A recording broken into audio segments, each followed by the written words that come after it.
വിശുദ്ധ ലൂക്ക എഴുതിയ സുവിശേഷം അദ്ധ്യായം 18 മുതൽ 25 വരെയുള്ള വാക്യങ്ങൾ. ധനികനായ മനുഷ്യൻ.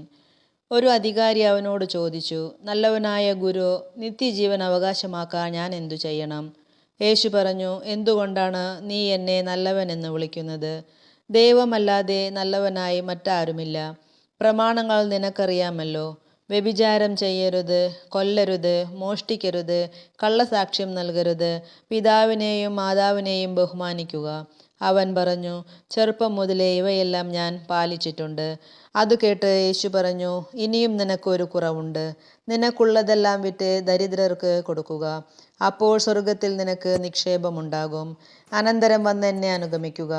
ഇത് കേട്ടപ്പോൾ അവൻ വളരെ വ്യസനിച്ചു, കാരണം അവൻ വലിയ ധനികനായിരുന്നു. യേശു അവനെ നോക്കിക്കൊണ്ട് പറഞ്ഞു, സമ്പത്തുള്ളവർ ദൈവരാജ്യത്തിൽ പ്രവേശിക്കുന്നത് എത്ര ദുഷ്കരം!